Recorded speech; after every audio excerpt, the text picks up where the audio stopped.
Magandang araw sa inyo, tuloy natin ang storya. Ng 12 hayop sa balat ng anime ang mga Eto Rangers. Magsisimula ang ikalawang yugto ng kwento sa hardin ng Mugen. Makikita natin na nakatayo si Sofal sa harapan ng Rainbow Fountain. Hindi natin alam kung nagdarasal ba ito o humihiling sa Rainbow Fountain. Habang humihiling si Sofal, ay biglang lumapit sa kanya sila Tart at Cream at nagtanong kung ano ang ginagawa niya dito. Sinagot ni Sofal ang tanong at ang sabi niya ay wala, ano ba pakialam mo? Joke lang po, wala naman yun sa kwento. Tinanong si Sofal nila Tart kung ito nga ba ang Rainbow Fountain na sinasabing nagbibigay ng mga kahilingan. Dagdag pa ni Tart ay sigurado ikaw ay humihiling. At tinanong ni Cream kung ano naman ito.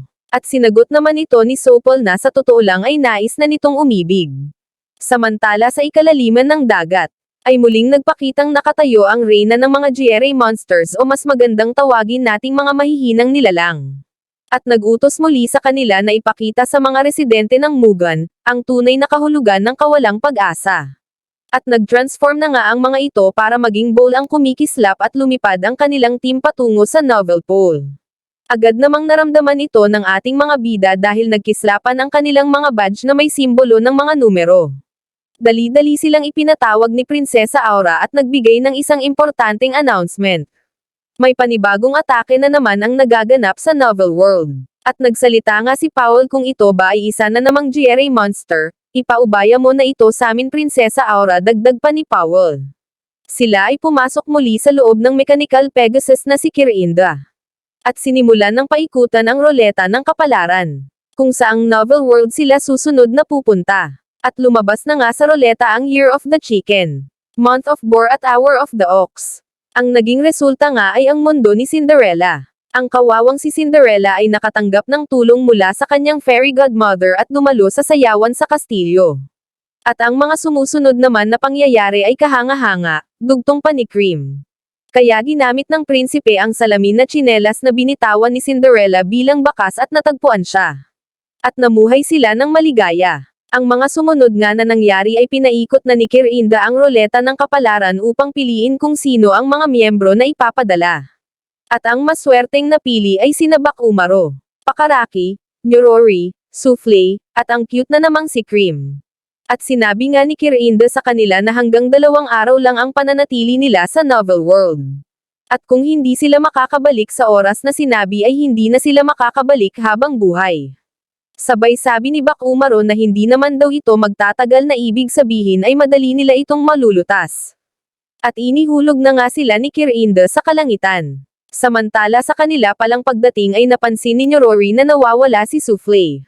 Ito pala ay nakakita ng isang fountain na katulad ng Rainbow of Fountain sa hardin ng Mugen, at sobrang nagandahan si Soufflé sa fountain na ito. Ang di alam ni Soufflé ay meron palang ibang tao ang nagmamasid sa kanya at ito ay kanyang napansin. Nilinggan niya ito at tinitigan, nagpakilala naman ang lalaki sayo pala si George at tinanong naman ni Gorge ang ngalan niya. At binigkas naman ni Soufflé ang pangalan niya. Habang tumatagal ay bumibilis ang pagtibok ng puso ni Soufflé, na nakaramdam ng pagmamahal. Sa di kalayuan, makikita naman sila Bakumaro na nag-enjoy sa maraming bata. Na tila ba ay tuwang-tuwa sa kanila, at tinanong ni Soufflé kung bakit nakapalibot ang mga bata sa kanila. Wala naman idea si Bakumaro kung bakit, ngunit sikat pala sila sa lugar ng mga bata. Sabay tanong naman nila kung bakit biglang nawala si Soufflé at kung saan ba ito nagpunta. Sumagot naman si Soufflé na nawala siya ng pansamantala. Habang nag-uusap ang ating mga bida, ang may collision naman na dumarating at papunta sa kanilang direksyon. At doon nalaman nga natin na ito na sila Cinderella at ang mahal na prinsipe at kumakaway sa mga taong nadadaanan nila. Dito lang ata may forever, diba? Lubos naman ang paghanga ng ating mga bida nung makita nila sila Cinderella at ng prinsipe. Parang wala naman daw problema sa Novel World na ito, sabi ni Nyorori. Kaya napag-usapan ng ating mga bida na bakit di na lang magbakasyon at enjoyan ang natitira nilang 2 araw habang nasa Novel World sila. At dito ay sumang-ayon naman sila lahat. So ayun na nga, walang ginawa ang ating mga bida sa araw na yun kundi kumain, maglaro sa tubig at tumakbo ng nakangiti. At natapos na nga ang kanilang buong araw na nag-enjoy ang bawat isa. Sa pangalawang araw habang naglalakad si Cream ay meron 2 tao na tumawag sa kanya at nagsabi na baka naman proud daw sila kunan ng larawan. At pumayag naman si Cream at nung ibigay sa kanya ang camera ay bigla siyang nagulat. Bakit daw may camera sa panahon ni Cinderella? Sa kabilang banda naman ay nagkita muli sila Sophal at George sa ikalawang pagkakataon. Sila ay bumalik kung saan sila unang nagkita. Sa pag-uusap nilang ulit ay ipinakilala ulit ni Sophal ang kanyang sarili. Sa kanilang pag-uusap ay may pinakitang bagay si George. Yun pala ay isang sulat na naglalaman ng isang dance contest na magaganap sa darating na gabi. At niyaya niya si Sophal na magpunta sila doon sa disco ng magkasama pagkatapos ng kanyang trabaho. At niyaya niya rin ito na magpunta sa isang Rainbow Bridge, at nagsalita si Sophal kung sila ba ay nasa Tokyo at hindi sa mundo ni Cinderella.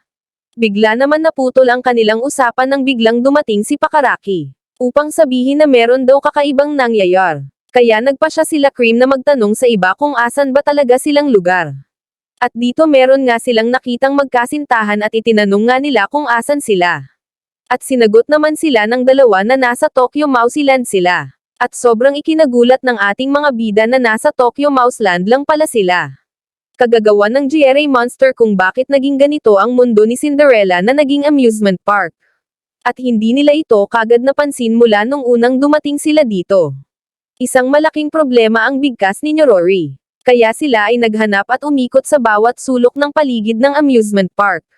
At inabot sila ng gabi nang hindi pa rin nakikita ang GRA Monster.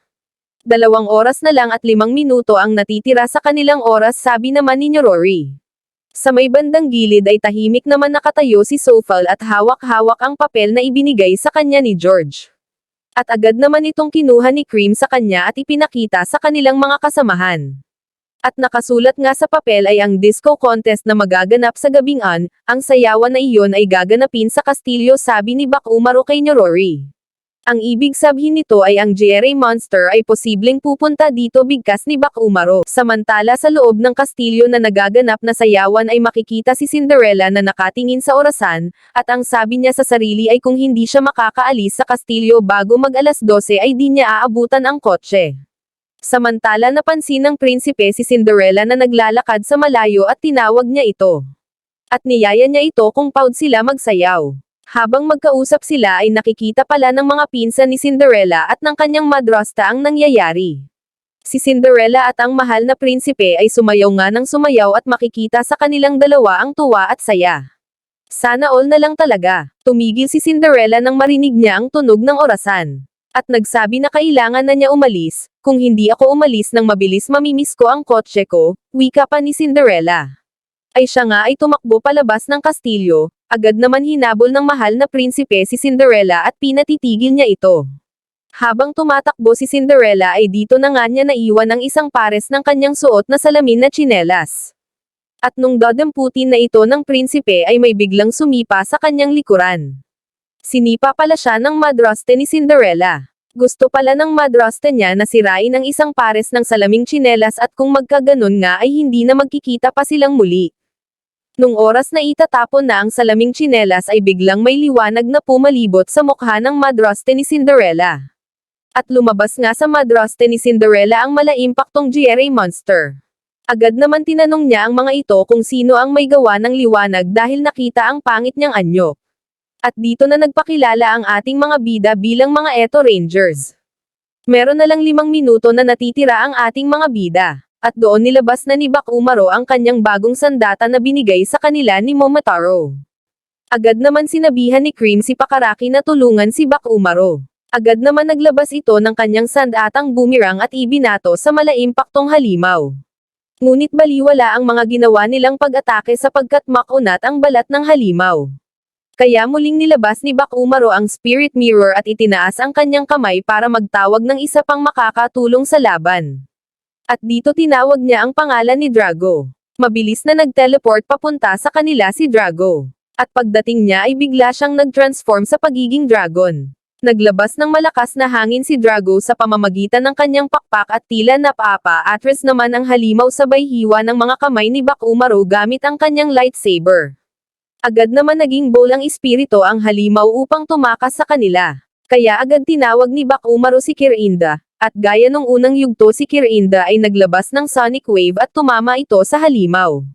Bumalik sa dating anyo ang halimaw at bumagsak ito sa kalangitan at doon nagwakas ang kanyang buhay. At bumalik na rin sa dating anyo ang buong paligid ng novel world.